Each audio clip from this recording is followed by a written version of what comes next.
Amén. Damos gracias al Señor por permitirnos en este día estar en este lugar, alabar su nombre. Hemos venido a adorar al Señor, hemos venido a orar a Él, y también Él tiene algo que compartir con nosotros de su palabra. Y como hemos orado, hemos pedido al Señor que sea Él el que entregue lo que yo necesito en mi caminar con Cristo para la iglesia. Que sea Él el que entregue su palabra, esa palabra que cambia el corazón del hombre, aquel que viene por primera vez, que tal vez nunca ha escuchado del amor de Cristo, y sea traspasando la fibra del corazón humano que tanta necesidad tenemos del Señor. Así que ya hemos orado, hemos pedido al Padre que nos dé su gracia, el Espíritu Santo que sea guiándome en el compartir de esta palabra con ustedes. Y estamos viendo, amada iglesia, la serie de Marcos, que es una manifestación maravillosa de ver a Jesucristo sirviendo, de ver a Jesucristo con poder, de ver a Jesucristo en una manifestación maravillosa como el Rey que vino a sufrir para finalmente morir en la cruz y resucitar. Y la resurrección es lo que nos insta a nosotros a alabar su nombre y a tener la esperanza de gloria, la esperanza de vida, que es la vida eterna, Jesucristo y el Padre.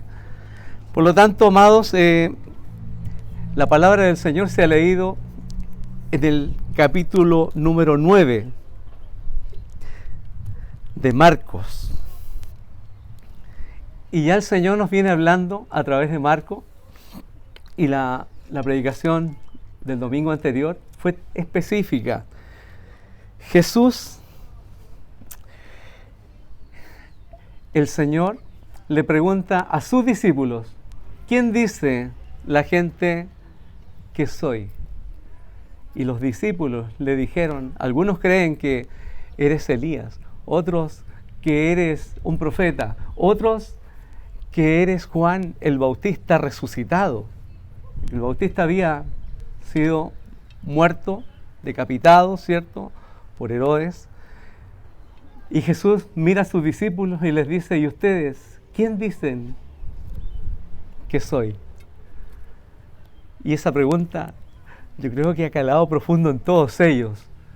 Pero el Espíritu de Dios tocó el corazón de uno e iluminó su mente, iluminó su espíritu. Y Pedro expresa: tú eres el Cristo. Tú eres el Cristo.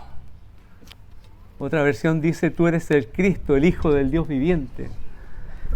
Y Jesús le dice: no te lo ha revelado carne ni sangre, sino nuestro Padre. Maravilloso sea el Señor. Vimos la confesión de Pedro ante Jesús. También Jesús, en la predicación del domingo anterior, les habló a sus discípulos claramente de que Él tenía que morir. Jesús anunció su muerte a sus discípulos. Les anunció lo que venía por delante.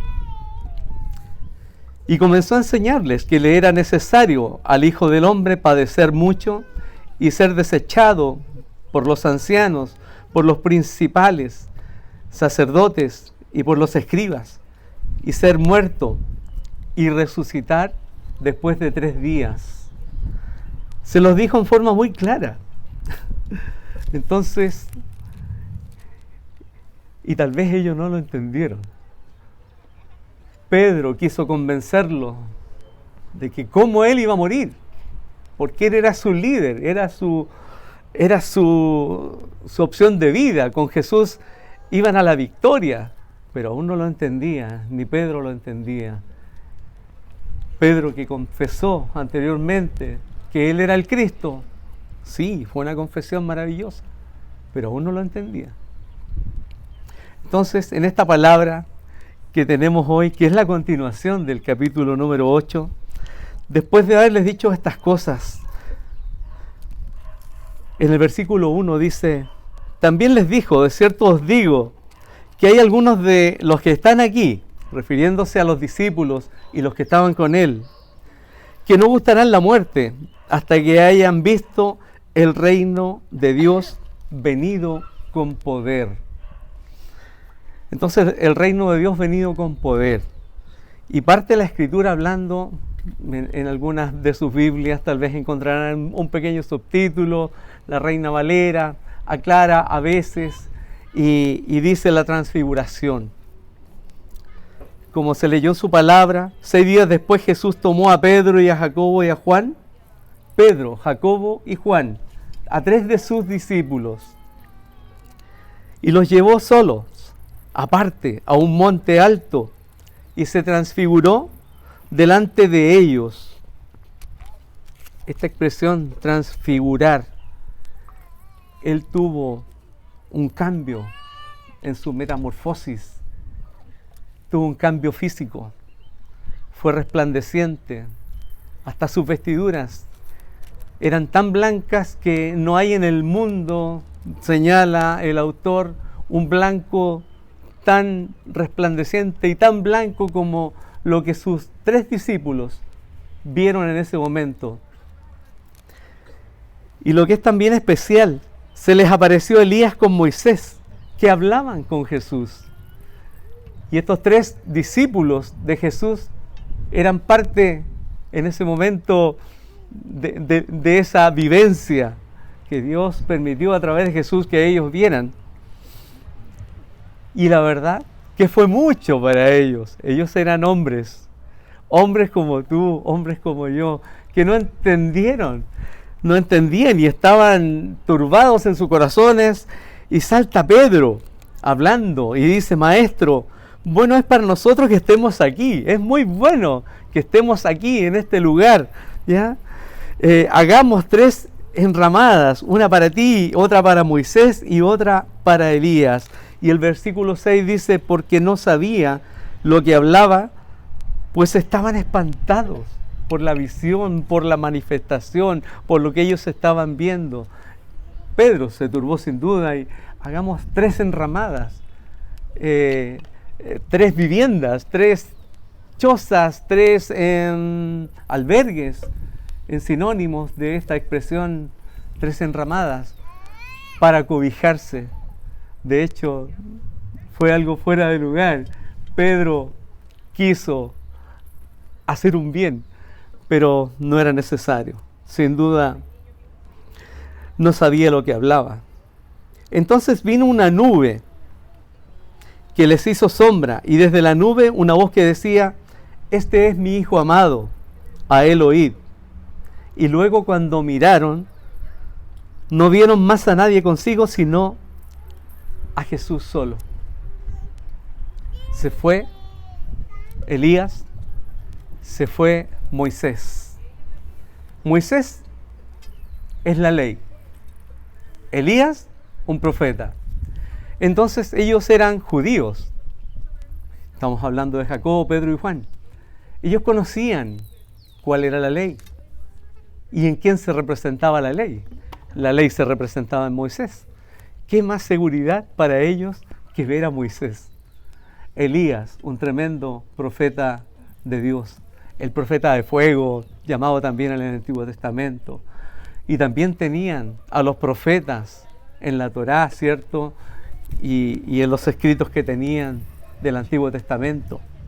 Conocían ya las Escrituras y aún más, compartiendo con Jesús, fueron conociendo mucho de Jesús. Pero bueno, en esta parte de la historia, el reino de Dios con poder. En el mensaje que Dios me ha inspirado en esta hora y he preparado, tengo 3 puntos para compartir con ustedes. El reino de Dios con poder, cómo vemos a Jesús, y Jesús, el Rey sufriente que va a la cruz. El reino de Dios con poder, tal vez una manifestación de poder fue esta, la transfiguración de Jesús. Fue un poder sobrenatural, ¿cierto?, de Dios el Padre, el cual se manifiesta en un monte alto y Jesús se transfigura delante de ellos, y además se presenta Moisés y Elías. Es algo poderoso, sin duda. Entonces, desde la Escritura encontramos esto y vamos necesitando que el reino de Dios sea comprendido en este momento por nosotros que somos esa audiencia que no estuvo ahí en ese lugar, pero que está con sus oídos atentos a la palabra del Señor. Entonces, hay un verso en la Escritura, en la manifestación de poder. Jesús tuvo todo poder porque era el Hijo de Dios. ¿Ya? Entonces, una confirmación de esto es el apóstol Pablo en Romanos capítulo 1, diciendo asimismo, Pablo, siervo de Jesucristo, llamado a ser apóstol, dice, para el Evangelio de Dios, que él había prometido antes por los profetas en las Santas Escrituras acerca de su Hijo, nuestro Señor Jesucristo, que era del linaje de David, de la tribu de Judá, ¿no es cierto?, según la carne, y que fue declarado Hijo de Dios con poder, según el Espíritu de santidad, por la resurrección de entre los muertos. Jesucristo, declarado Hijo de Dios, con poder, según el Espíritu de santidad, por la resurrección de entre los muertos. Esa es una presentación que nos hace el apóstol Pablo de Jesús, Cristo con poder, ¿cierto?, según el Espíritu de santidad, por la resurrección de entre los muertos. Pero también Jesús dio testimonio de sí mismo, resucitando de entre los muertos al tercer día, y se cumplió la escritura de la predicación anterior que tuvimos, cuando Él decía, es necesario que el Hijo del Hombre muera y resucite al tercer día. Encontramos otra expresión de la palabra del Señor cuando Jesús se acerca después de resucitar a sus discípulos y les habló diciendo: toda potestad me es dada en el cielo y en la tierra.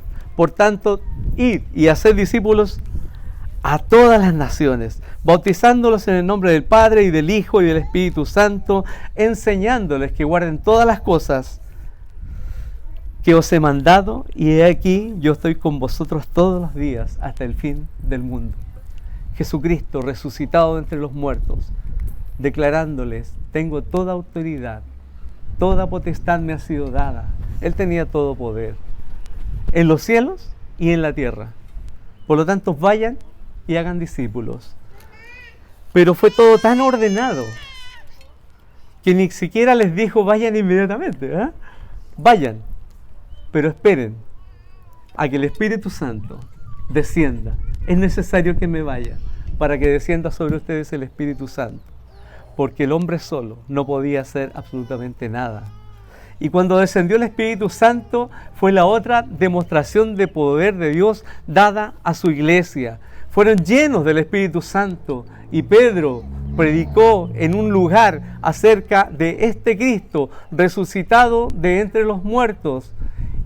Y la predicación de Pedro fue tan impactante, tal vez al corazón de los hombres, de los hermanos judíos, que se convirtieron 3.000 en su primera predicación. En su segundo mensaje, 5.000 personas aceptaron a Jesucristo. Y eso lo declara el libro de los Hechos de los Apóstoles. Jesucristo demostró su poder. De hecho, lo está haciendo ahora en el Evangelio de Marcos, sanando enfermos, alimentando a las multitudes, teniendo esta revelación tan especial que tuvo con Pedro, Juan y Jacobo, 3 de sus discípulos. Demostraciones del poder de Dios. Jesús fue especial, sin duda. Era el Hijo de Dios. La naturaleza de Jesús era humana y a la vez divina, pero no se mezclaban. Jesús fue 100% hombre y a la vez era completamente Dios. Y como hombre pudo ir a la cruz, y el Espíritu del Señor lo resucita de entre los muertos. Por lo tanto, El reino de Dios sí se manifestó con poder y ha seguido operando con poder a través de la historia. El hecho de su conversión, amado hermano, hermana, es el milagro más grande que el ser humano puede recibir. Ese cambio de corazón que es imposible, solo el poder de Dios lo puede hacer. Y Dios transforma la vida de aquellos que llama para salvación. Si tú estás por primera vez en este lugar, en este momento, la voz de Cristo puede traspasar tu corazón. Tengo esa fe.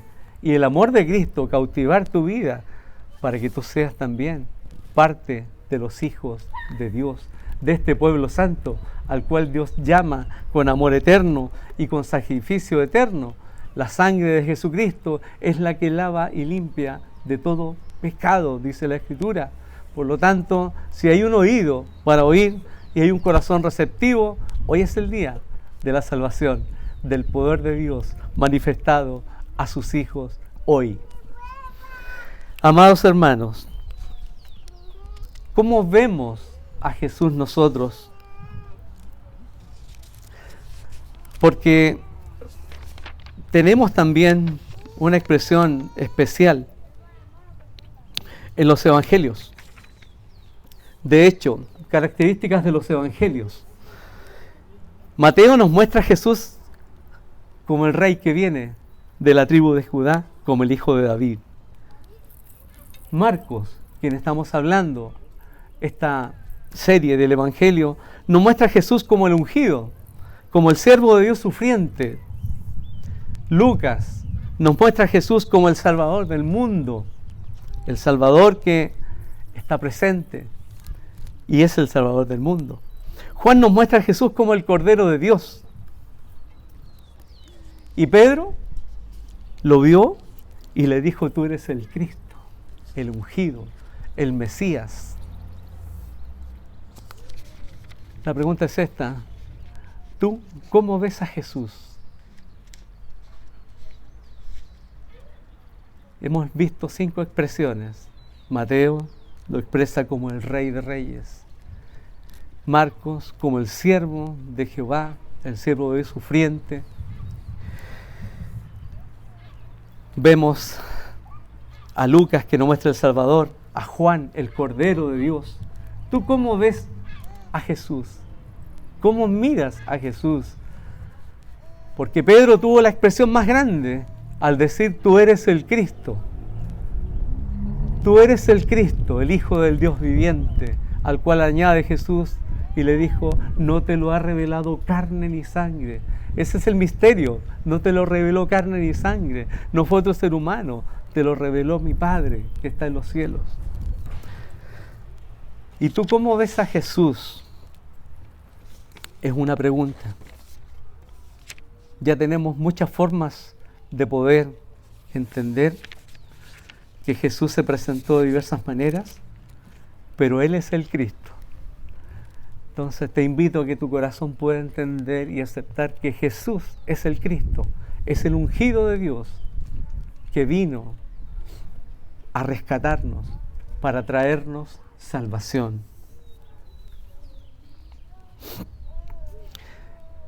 Esta expresión, Jesús es el ungido, es como una semilla que puede caer en tus oídos y puede llegar a tu corazón. También en este Evangelio de Marcos se habló de la parábola del sembrador y la semilla.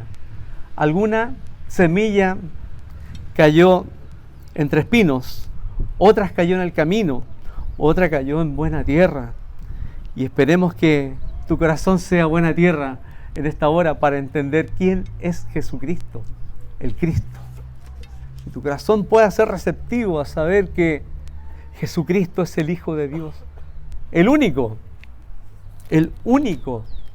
unigénito Hijo. No hay otro como Él. Nosotros somos criaturas también de Dios, pero su Hijo fue Él. Él es santo y Él es celestial. Él es divino, Él es del cielo, Él es de lo alto. El pan que descendió del cielo es Jesús y es lo que nosotros participamos cuando nos servimos la cena del Señor amado. Por lo tanto, si hoy oyes su voz, no endurezcáis vuestro corazón. Eres parte de la familia y estás en un proceso, tienes dudas de quién es Jesucristo. Si hoy oyes su voz, no endurezcas tu corazón, como en el día de la provocación. Cuando su propio pueblo, sacado de Egipto, ¿cierto?, provocó a Dios. Acerquémonos confiadamente al trono de la gracia, porque ahí hallamos el oportuno socorro, dice su palabra. Él es nuestro Señor, Él vive, sí, Él vive y hoy está sentado a la diestra del Padre en el trono celestial, intercediendo por sus hijos. ¿Hasta cuándo? Hasta cuando Él regrese por nosotros. Anhelamos su venida, sí, porque Él prometió que venía también por nosotros, por su iglesia. Y Él es Jesús, Jesús el Rey, como expresamos en el primer punto que hablamos de su reino eterno. También es el Rey que vino a sufrir. Jesucristo vino a sufrir por ti, a sufrir por mí, yendo a la cruz. Moisés y Elías, ¿cierto? Ellos hablaron del que había de venir. Y en la escritura que hemos leído, en el versículo número 9, descendiendo ellos del monte, Jesús les pidió que no se lo dijeran a nadie. Ahí guarda un secreto y les pide a ellos, no hablen esto que vieron, es un secreto. La manifestación gloriosa de Jesucristo aún no se había consolidado y la manifestación tenía que ser pública y lo fue cuando Él resucita. Pero les dice y les manda que no le digan a nadie. Versículo 10, y guardaron la palabra entre sí, pero discutían qué sería aquello de resucitar de los muertos, ¿ya? Y le preguntaban diciendo, ¿por qué dicen los escribas que es necesario que Elías venga primero? ¿Por qué es necesario que Elías venga primero y restaurará todas las cosas?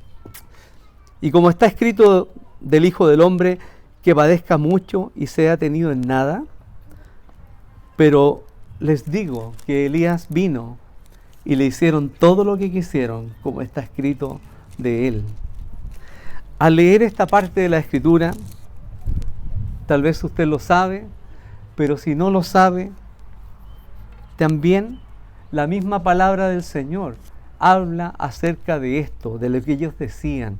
Los escribas eran doctos en la ley, conocían el Antiguo Testamento. Los escribas sabían que en el libro de Malaquías, en el capítulo 4, en el versículo 5, decía: he aquí yo os envío el profeta Elías, antes que venga el día de Jehová, grande y terrible. Él hará volver el corazón de los padres hacia los hijos y el corazón de los hijos hacia los padres, no sea que yo venga e hiera la tierra con maldición.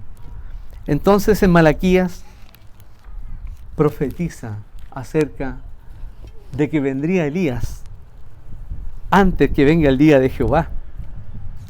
Y llegó el día de Jehová. El día de Jehová es el día de Jesucristo. Y Elías vino, pero ellos no lo entendían. ¿Quién es este Elías que vino? ¿Quién es este Elías que vino? A lo mejor usted lo sabe, pero si no lo sabe, ese Elías que vino fue Juan el Bautista. Voz que clama en el desierto, anunciad el camino del Señor, enderezad su senda. Entonces Juan el Bautista también por ellos mismos había sido interpretado como un tipo de Elías, por su vestimenta, porque él predicaba en el desierto, porque anunciaba el reino de Dios Y la palabra de Juan era esta: arrepentidos y convertidos.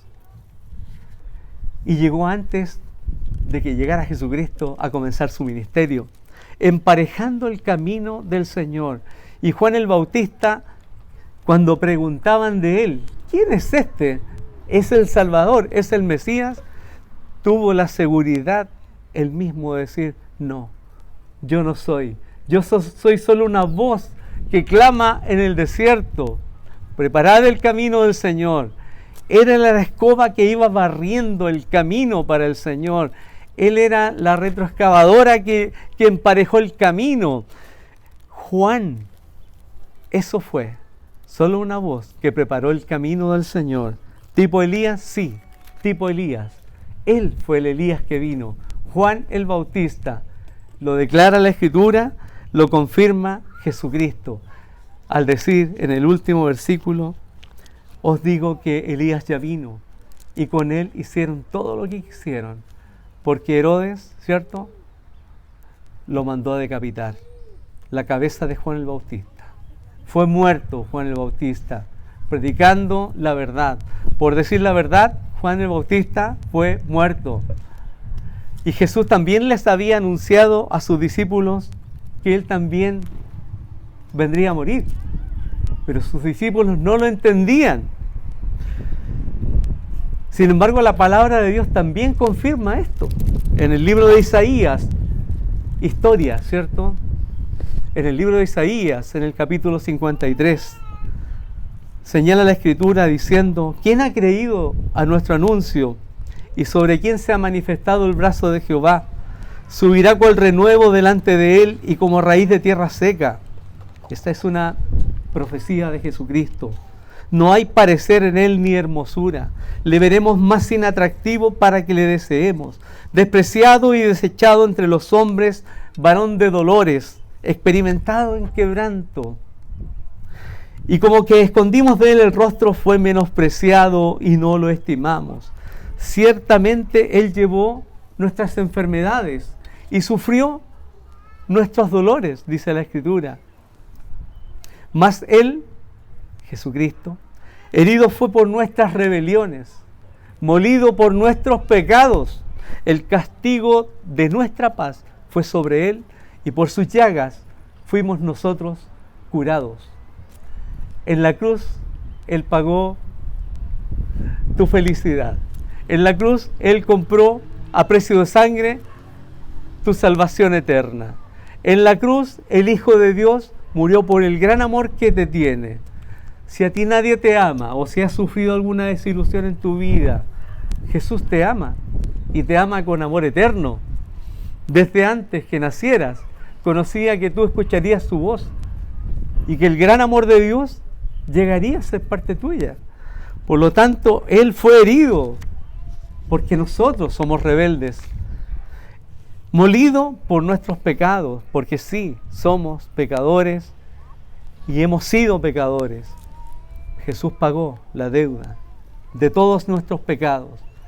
Él nos hace libres de todo el pecado que nos asedia. Depositemos ante Él nuestro pecado.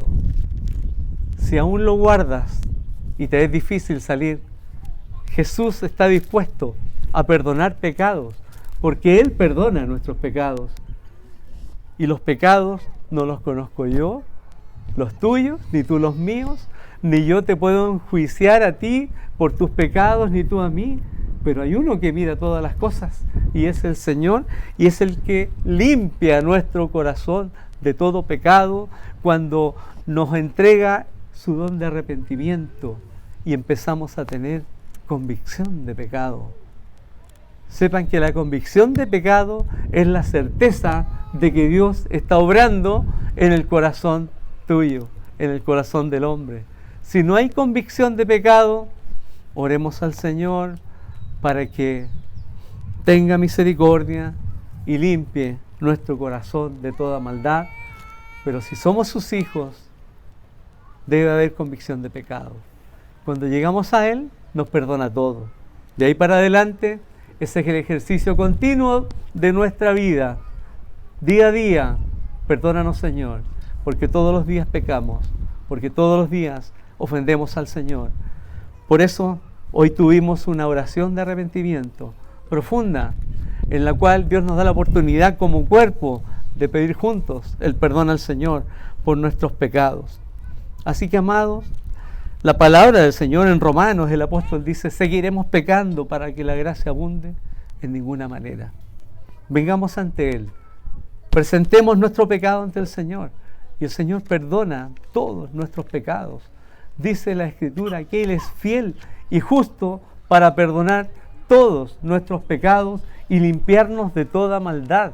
Nosotros nunca vamos a limpiar nuestro corazón, pero la sangre preciosa de Jesucristo es la que lava y limpia de todo pecado.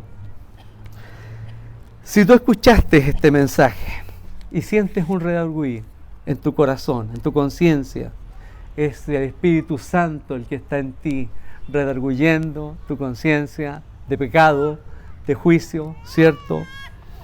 Porque esa es la labor del Espíritu Santo. ¿Puedes decir que crees en el Señor Jesucristo? Sí, puedes decir que crees. Los demonios también creían y creen en el Señor Jesucristo. Por lo tanto, tengamos cuidado. Una cosa es creer, pero otra cosa, ¿cierto?, es ser hijo. Que nuestro corazón sea transformado y es obra del Señor. Aquí nadie puede juzgar a nadie. El Señor es el que da al corazón del hombre el perdón de pecados. El arrepentimiento también viene de Dios, viene a tu corazón. El Espíritu Santo redarguye nuestras conciencias de pecado, de justicia, de juicio.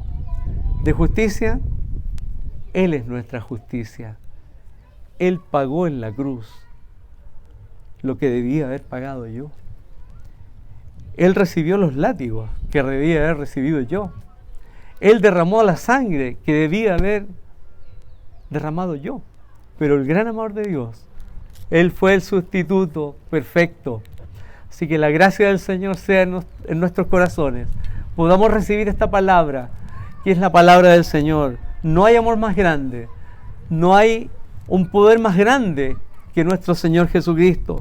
Nosotros somos los hijos de Dios, que estamos en el proceso de nuestra redención futura y eterna en el reino de los cielos.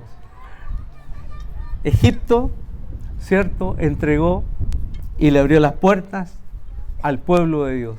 Ellos fueron rescatados con poder también a través de Moisés y a través de Jesucristo, quien guiaba todas las cosas. Hoy día estamos en el mismo proceso, saliendo de la esclavitud del pecado, ¿cierto?, de ese Egipto que nos asediaba y que ahora somos libres por la misericordia del Señor. Si no tienes claro en tu vida el proceso que significa ser hijo de Dios, hoy es el momento, hoy es el día. Tú puedes orar con nosotros. Si aún no estás seguro, acércate al cuerpo de Cristo.